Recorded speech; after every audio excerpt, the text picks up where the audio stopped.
Hare Krishna.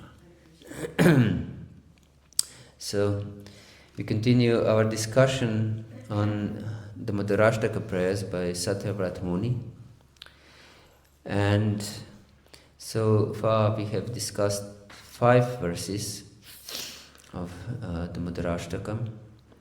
And to refresh a little bit our memory, the Lord, who is the master and controller of all the universes, and who is feared by fear personified, he is afraid of his mother, and because of his offense of breaking the pot and stealing butter, he ran before his mother,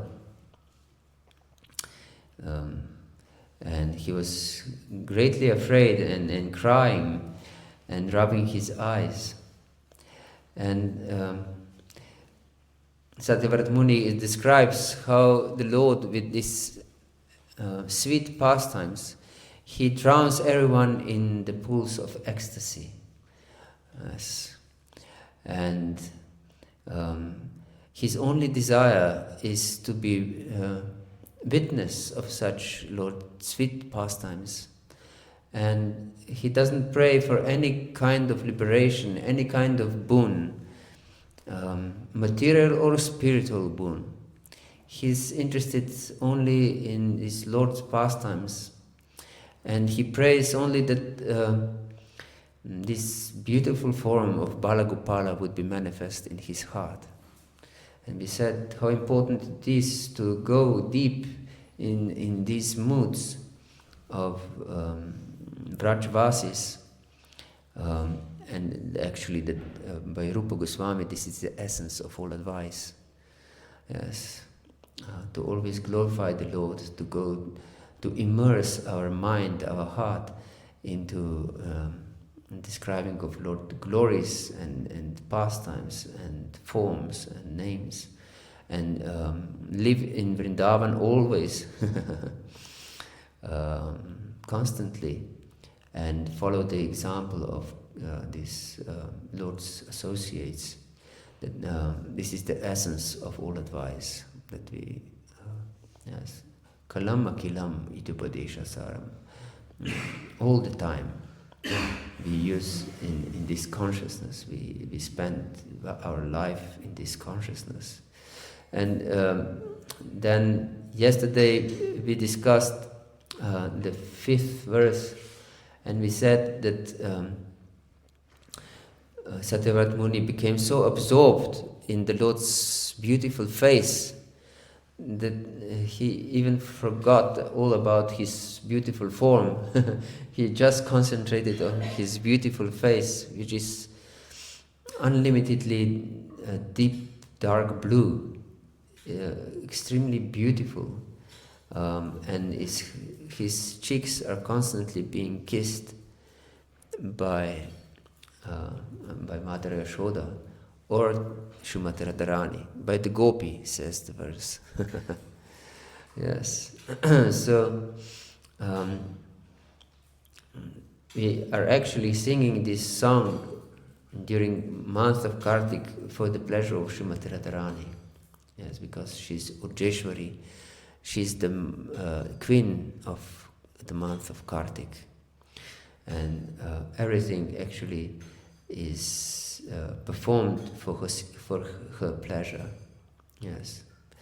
So, and his face, we said, is also the 10th canto of Srimad Bhagavatam represents his beautiful face. So by constantly reading Srimad Bhagavatam, especially 10th canto, if we have properly studied first 9, we can become absorbed in the Lord's beautiful face.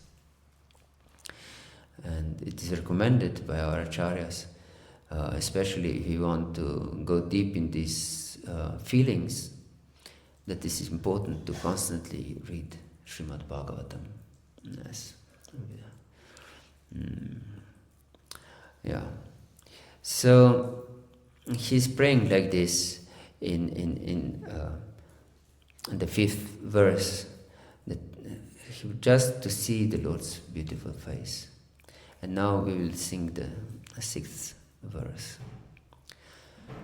Namo Deva Dāmodarāṣṭaka Vishno Prasida Prabho Dukkha Jalabdi Magnam. Namo Deva Dāmodarāṣṭaka Vishno Prasida Prabho Dukkha Jalabdi Magnam. Kripa Drishti Vrishtyati Dinam Bhatano Griha Nishamam Magyam Idyakshidrishya. Kripa Drishti Vrishtyati Dinam Bhatanu Griha Nishamam Magyam Idyakshidrishya. O Supreme Godhead, I offer my respectful obeisance unto you. O Damodara, O Ananta, O Vishnu, O Master, O Lord, be pleased upon me. Shower me with your merciful glances and deliver this poor ignorant fool, immersed in an ocean of worldly sorrows, and become visible to my eyes. It's interesting because in previous verses, he again and again says that he doesn't want any kind of liberation.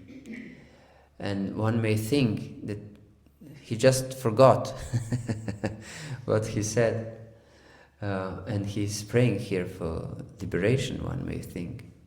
But no, this is actually prayer for raga bhakti, and not for any kind of liberation. He just explained that he's not interested in any kind of liberation. But his being relieved is to be able to see the Lord. Yes.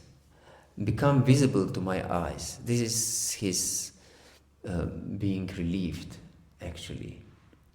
Yes. And Acharyas also explain, this verse begins, Namo Deva Dāmodarāya Ananta Vishnu. So he realized that Lord's darshan is not so easy to attain. And the only possible way is to perform Nāma-saṅkīrtana. And now he's performing Nāma-saṅkīrtana. Namo Deva Dāmodarāṣṭaka Vishnu. So these different names of the Lord, he is glorifying the names.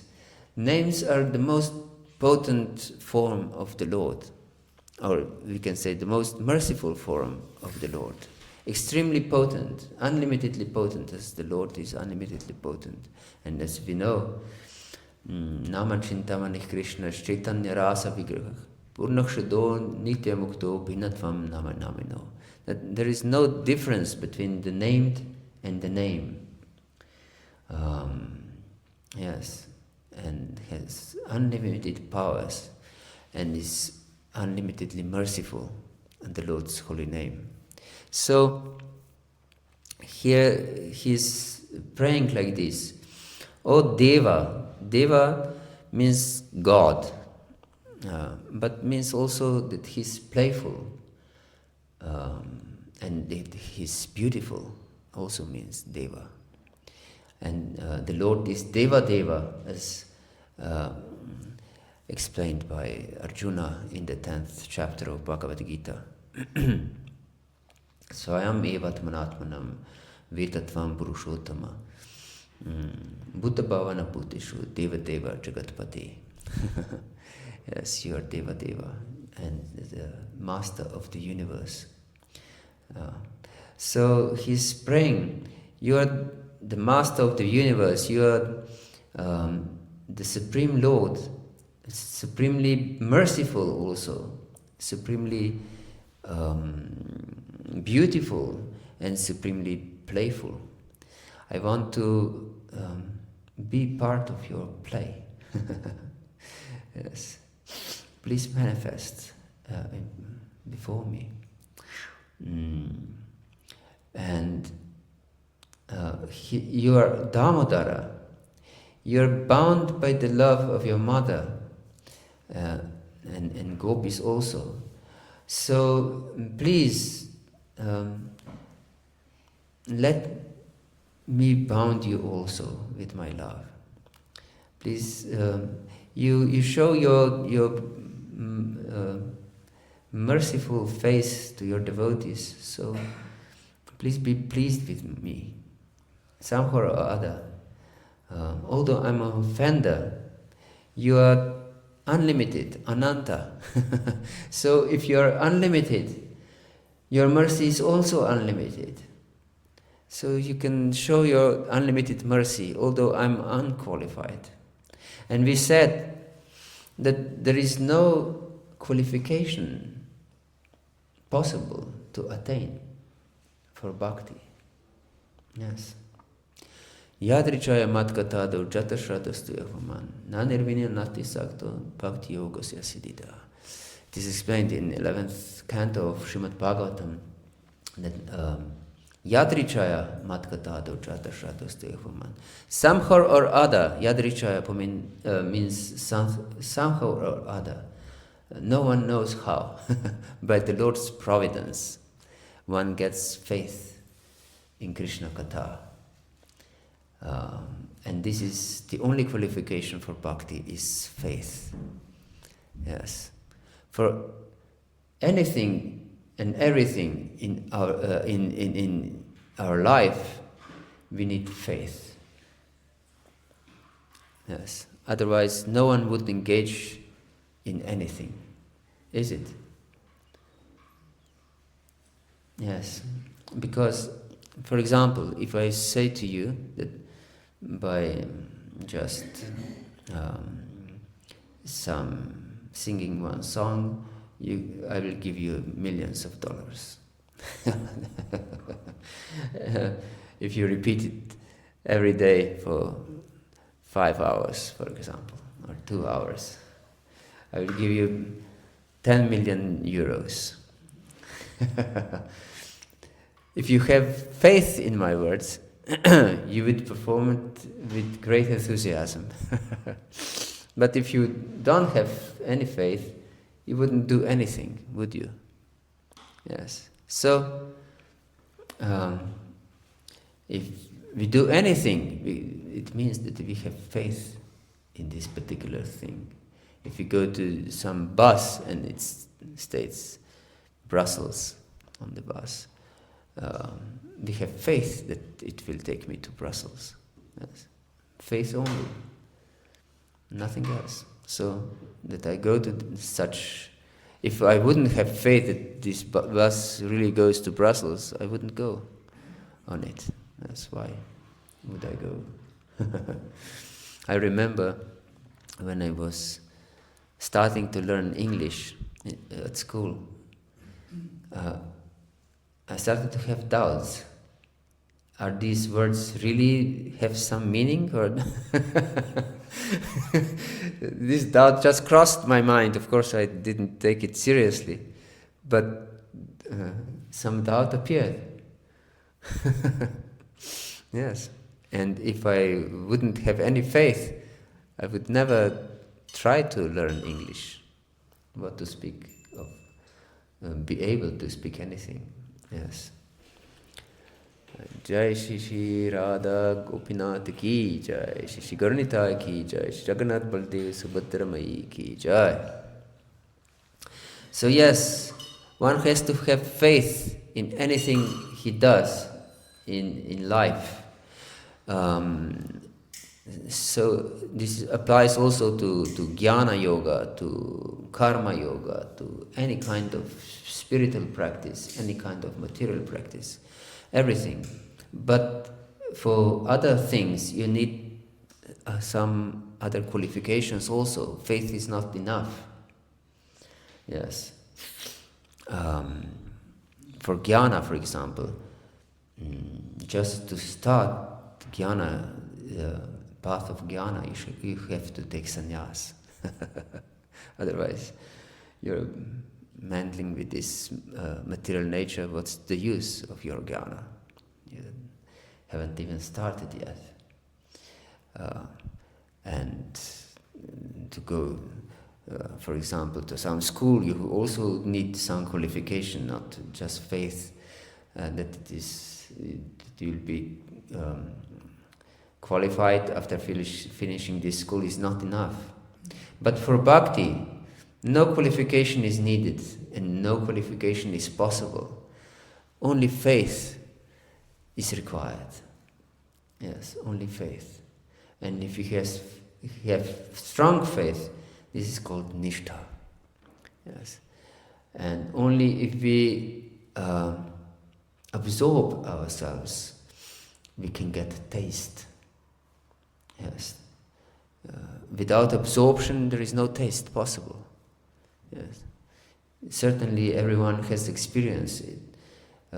If you eat something in haste, suddenly you realize that you haven't tasted anything. Do you have such experience? You're in a hurry, and then you eat something very quickly, and you realize that you haven't tasted anything. Because you weren't absorbed, you weren't present in tasting. And so it's the same in spiritual life. If you are not absorbed, if our life is distracted in so many different ways, our chanting is distracted, it's not possible to taste anything. Yes. And without taste, we cannot be attached. Only if you are tasting something, you can become attached. If pizza is tasteful, you become attached to it, isn't it? Yes. It's very tasteful, you become very much attached. But if it's not tasteful, you're not attached. You don't care if someone takes it away. Yes, you're not attached because it's not tasteful. Who cares for such a pizza? Yes. So, if we don't taste spiritual life, if we don't taste the holy name, we cannot become attached to it. Yes. There is no asakti without ruchi. Yes. And without deep attachment, there is no question of developing some emotions, deeper emotions, that means bhava. And without emotions, there is no question of love, of prema. Yes. So, therefore, faith is the preliminary qualification for the path of bhakti. And we have to deepen our faith through regularly hearing. And also these pastimes and these songs help us very much to go deeper in our spiritual life, to start to taste it. Of course, one has to be fixed first, that he's able to taste it more deeply. There is some taste in the beginning also, but not much. Yes. So here he's praying, "Oh Ananta, you are unlimitedly merciful, so you can give me your mercy, you can give me deep faith also, unlimited faith. And you can make me fixed in you, and to become completely attached to you. Oh Ananta, oh Vishnu."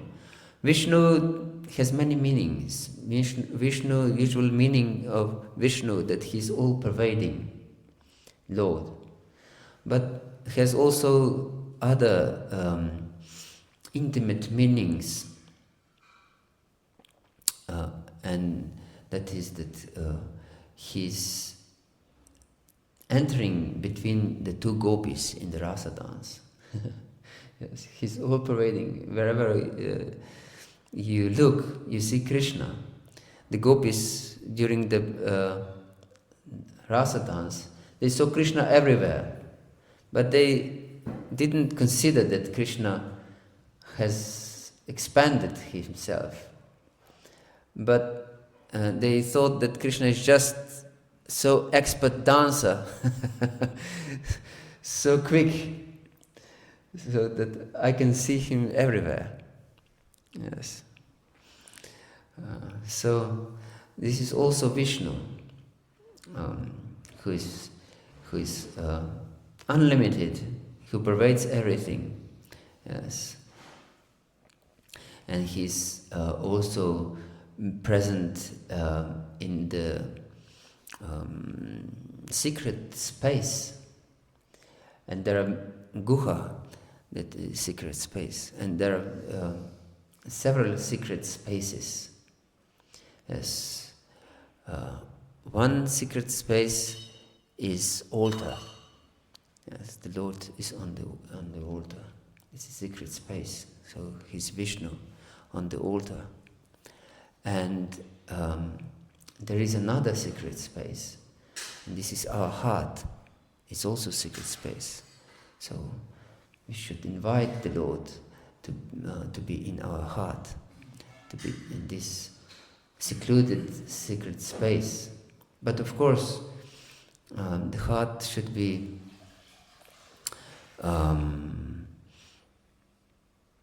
cleansed for his pleasure. Like we have these pastimes of Lord Chaitanya was cleaning Gunticha temple to receive the Lord. Yes. We should drag the Lord, like Lord Chaitanya dragged the Lord from spiritual world into our heart, which should be Vrindavan. Yes, it should be Vrindavan. But first it should be thoroughly cleaned, our heart. Yes. Lord wanted to clean the temple, and he was given hundreds of brooms and hundreds of buckets. And they were cleaning the temple. First, they were cleaning this gross dirt from all over the temple, from the ground, from the walls, from the ceiling. And then after first cleaning, the second cleaning was there to collect more fine particles of dirt. And they mopped everything, and then they brought buckets of water from the sea, unlimited buckets of water. And they communicated only with Krishna, Krishna, Krishna, Krishna. Whatever you wanted to say, you just said Krishna, Krishna, and everyone understood. And the reply was Krishna, Krishna. So this holy name is our only shelter, actually. Yes. And it's most powerful cleansing material, or how to say, yes, most powerful cleansing agent. So we should cleanse our heart with chanting of the Lord's holy name and receive the Lord in our heart, although He's always present, but He will be present in form of Krishna, in exact form we want to develop relationship with, He will be manifest in that particular form, in our heart. And He will immerse Himself in our heart in His pastimes. And this is everything that we want. Yes. We don't want anything else, actually. Just to be immersed, that Lord Krishna would become immersed in His pastimes in our heart. Hare Krishna. Hare Krishna. Yes. So Lord approved my words.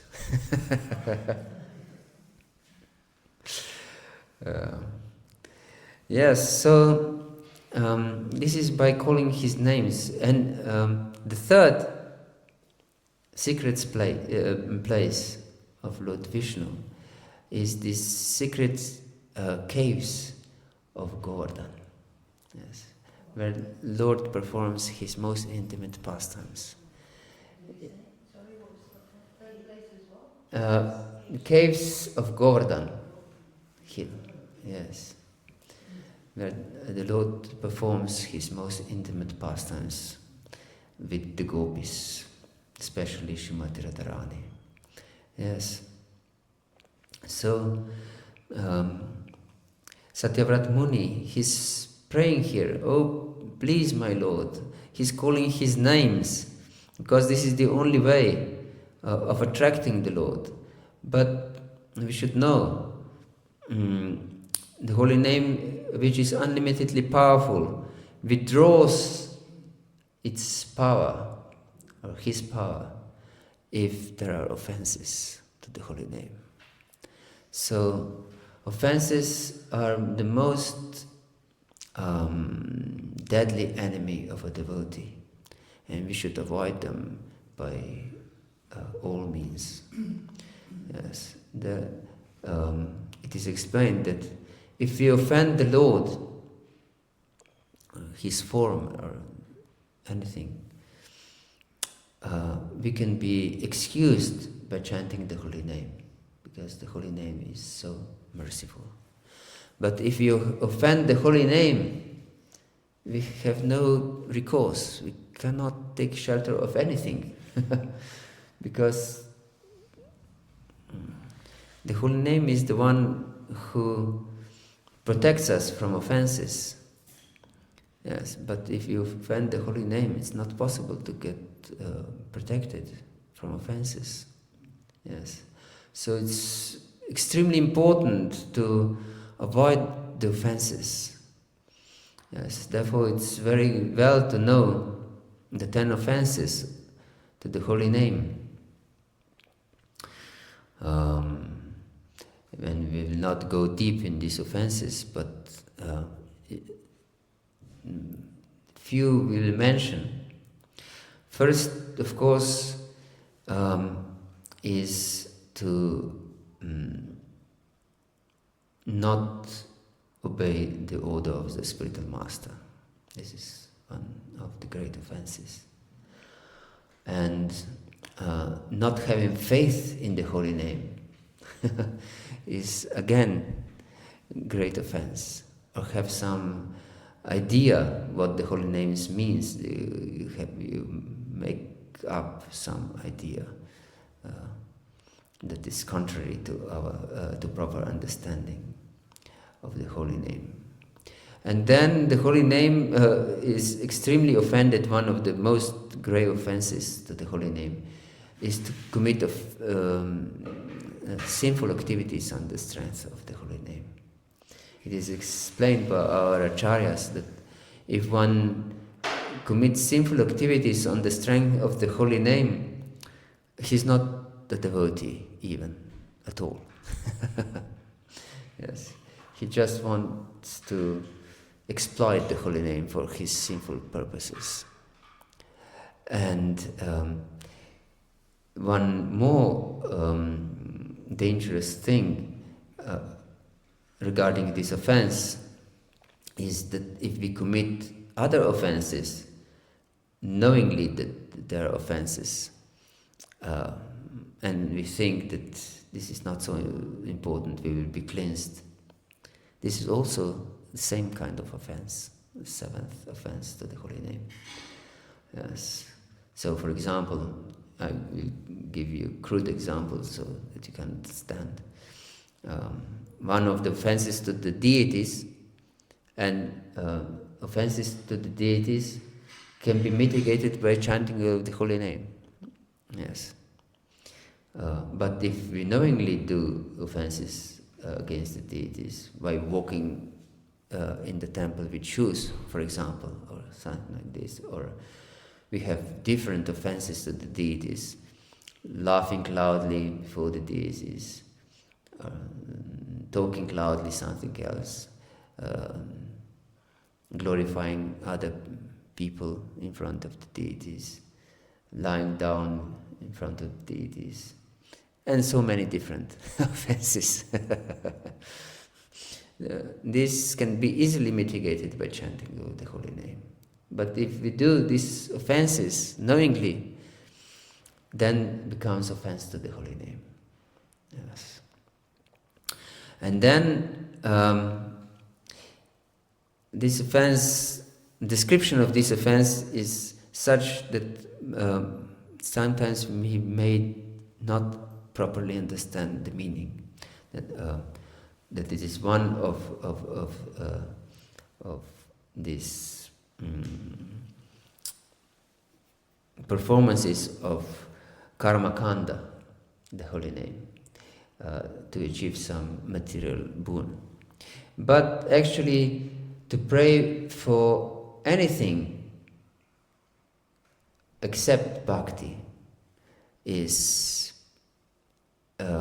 regarding the holy name as one of auspicious rituals for your material prosperity.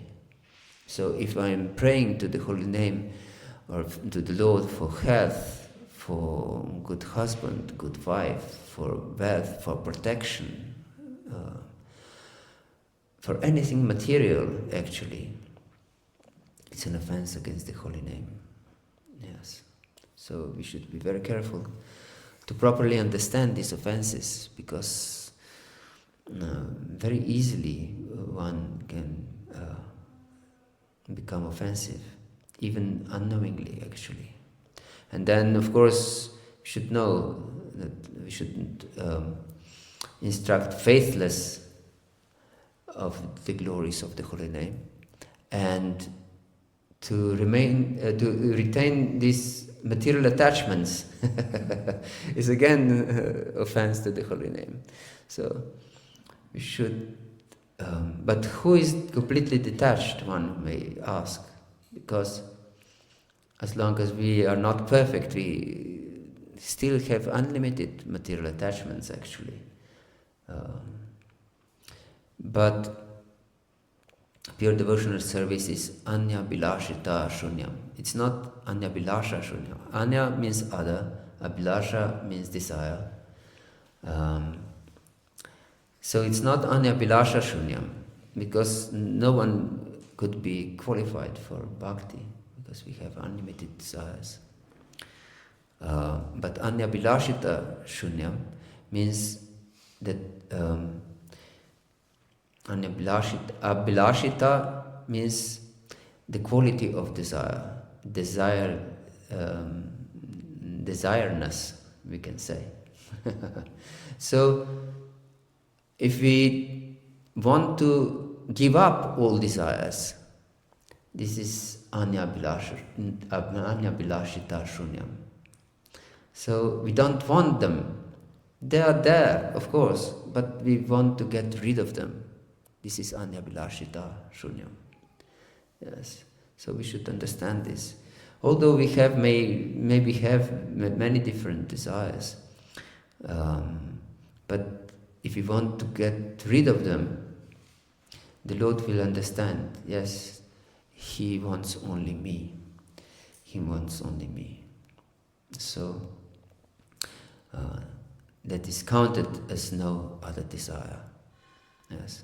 So we should pray like this to the Lord, like Satyavrat Muni is praying here.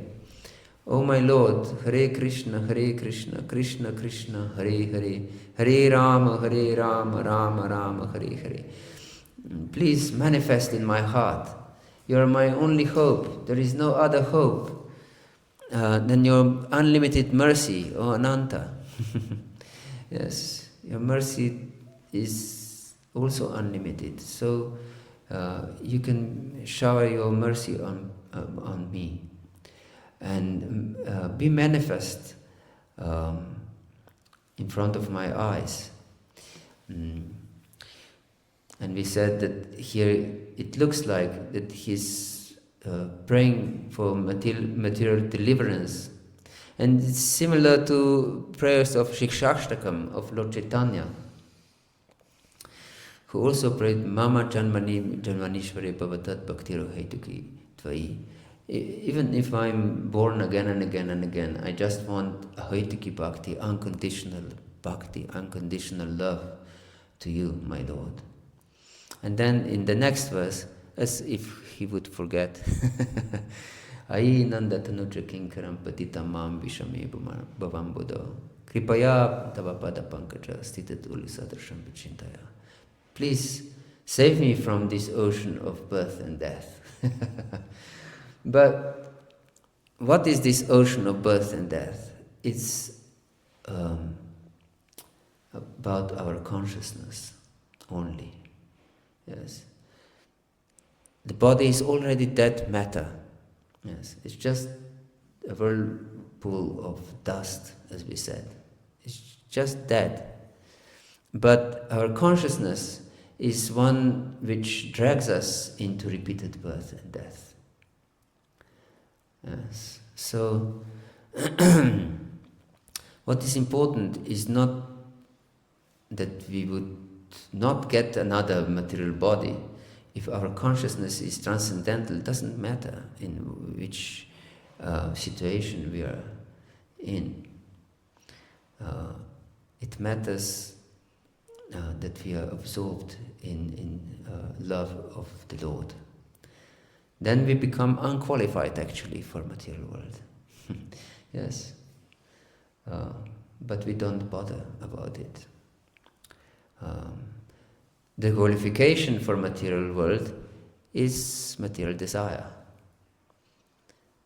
So, if we give up material desires and endeavoring to achieve something in this material world, then we are disqualified for a material world and will not get another body. No. But if this is our focus, not get material body, this is desire for liberation, actually. So he's praying like this, actually only to be immersed in the Lord, to get his darshan, as it is said. Yes. Idyakshi drishya. Akshi means eyes, and drishya, to be seen only with my eyes all the time. Yes.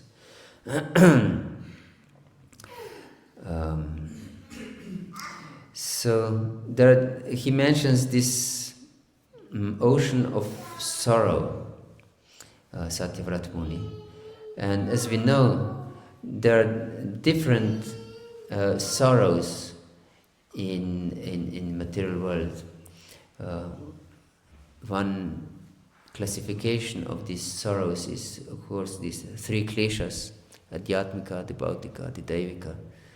As we know, the miseries that come from other living entities, the miseries that come from our body and mind, and the miseries that come from the demigods or natural disturbances. So many different miseries. But there are also one other definition of miseries, which are stemming from avidya or ignorance. Yes, and there are 5 kinds of miseries because of avidya. So avidya is the first one, and avidya means ignorance. And this, from this avidya, from ignorance, comes asmita. Asmita means I am this, I am that, I'm a man, I'm a woman, I'm young, I'm old, I'm Hare Krishna, I'm Muslim, I'm Christian. All these different identifications which don't have anything to do with ourself. Yes, these are called upadis, or designations of material body. Asmita. And because I have these identifications with material body, I want to preserve, because I'm eternal by nature, and I identify with something that is temporary. I want by all means to preserve my existence. And this is called raga, attachment to things that support your existence. Yes, I'm attached to things that I like. This is not just food. This is everything. Our culture, our ideas, our place of living, our friends, our so many things, unlimited things. Our language. Yes. So we are attached to these things that support our existence. And then there is dvesha, or hatred. Immediately when there is raga for something material, there is also dvesha. And we hate everything and anything that we think that is against our existence. Yes. So that can be other culture, other living entities, other ideas, other religion, or anything like this that we consider that is a threat to our existence. So we don't like this, we hate this. Yes. And because of all these identifications and attachments and dislikes, we become extremely absorbed in material consciousness, and we are afraid, always afraid, to lose our existence. This is abhinivesha, fear of death, basically. So by Lord's darshan, we can get this, we become free from all these different miseries, even though we may still live in this material world. Regarding offenses that we have mentioned, offenses, grave offenses, especially offenses against devotees, for example, which we should be very careful not to commit, they remain with us even on the stage of prema. It is explained in Madhurya Kadambini of Vishwanath Chakravarti Thakur, that there are different stages of purification from different anarthas. And majority of anarthas in the spiritual path are removed on the stage of nishtha, when one becomes fixed in devotional service. Majority of these different anarthas is removed, but not offenses. There are 5 stages of purification of these anarthas, and the one before last stage is purna, means that you are completely pure, but it's not the last stage of purification. Interesting, isn't it? So on the stage of prema, we have to be pure, so our purification is purna. But still, some traces remain. Like if I give this comparison to a wound is, of course, visible, and blood flows out of the wound and so on. But then it cures, but still is sensitive, although it's cured. It's sensitive. This is also not purna, it's completely healed. But then becomes completely healed, and this is purna. It's not even painful anymore to the touch or anything. But still, the scar remains, and this is purna. So some scar remains on our consciousness because of offenses. And only when we get Lord's darshan, also this scar is removed, and this is called atyantiki. purification. Atyantiki. So here Satyavrata Muni is praying for this darshan of the Lord. He's praying for this darshan. Yes. Okay. I can see we have run out of time. I have also other things to discuss, but we can go unlimitedly to this Lord's pastimes and deep emotions. The most important thing that we should carry from this seminar is to get this great earning desire, great desire to be immersed in the Lord's pastimes. And that we pray to the Lord, please show me your mercy. I don't want anything else. I just want to be your servant. Servant of your servants. I just want to please you. Radha and Krishna.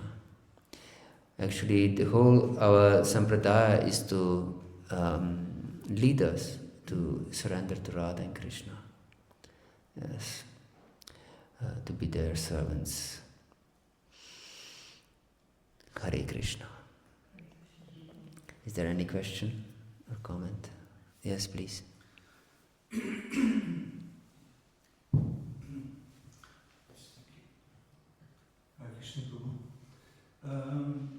I have actually two questions, not very complex, I think. One is you gave some examples of offenses against the holy name, Yeah. as opposed to offenses against the deity. I was wondering, can you explain in a practical term? One was related with maintaining desire for material benefit.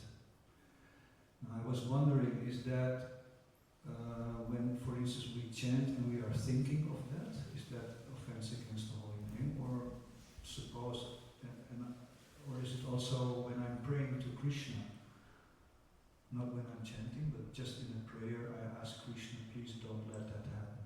Something, sometimes this happens, something bad might happen, and I ask Krishna in the prayer, please help me to prevent that. It is explained by our acharyas that some urgent thing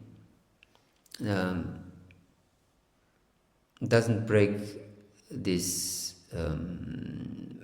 pure bhakti consciousness. Because we said that pure devotional service is anya-bilashita shunyam, that we don't maintain any material desire. But if a devotee is suddenly attacked by a tiger, it is mentioned by Jiva Goswami, then devotee naturally takes shelter of Krishna. Oh Krishna, please protect me. Although this is not prayer for service, it's some material desire, we can say. But it's done automatically. You can't think of anything else in such urgent situation. So this is actually taking shelter of the Lord, and it's not against the principles of pure devotional service. So if it's something urgent, then it's not an offense. But if you maintain this desire in your heart, then definitely it will cross your mind also during chanting. So you will naturally take shelter of the holy name with this desire in your heart, and praying to the Lord, please fulfill this desire of mine. It definitely will lead to the offense of the holy name. And actually all our disposition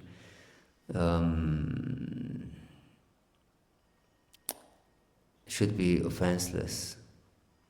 Not that during my chanting I'm without these desires, and when I finish my chanting I start to pray to the Lord for these desires to be fulfilled. So we should have this consciousness, I don't want material desires. The Lord, please, when you chant the holy name, please engage me in your service. I just want to give up all these desires. I'm full of material desires. I'm not able to give them up. It's not possible. And Krishna also, he says this. Krishna knows. Devi Kesha Gunamayi Mama Maya Duratyaya Mam Eva Ye Prapadanti Maya Maitantarandati. My Maya is extremely strong. You cannot overpower Maya. It's not possible. Only one who takes shelter of me is able to transcend it. Mam Eva, only to me. Yes. So we should take shelter of Krishna and give up these desires, or give up desire to have different desires. And pray to the Lord in this way. Yes. And when something comes that we have strong desire, it's better to pray to the Lord, please help me to overcome these material desires. Hare Krishna. Thank you. And you have another question? I think it's a short question, probably a short answer. At a certain point you said you have some faith, and that is Nishta. The strong faith is Nishta. Strong faith. Yes. Unshakable faith. Unshakable. Yes, is I might Nishta. have understood it wrong. Faith is Shraddha. Yeah. But unshakable faith is Nishta. Yes. Hare Krishna. You probably said strong instead of some, that's what I understood. I don't know, maybe. I'm sorry. Thank you. Hare Krishna. Hare Krishna. Anything else? Okay, thank you very much. Śrīla Prabhupāda ki jai, Gaura Bhakta Vrinda ki jai, Nitai Gaura Pramanande, Hare Hare Krishna.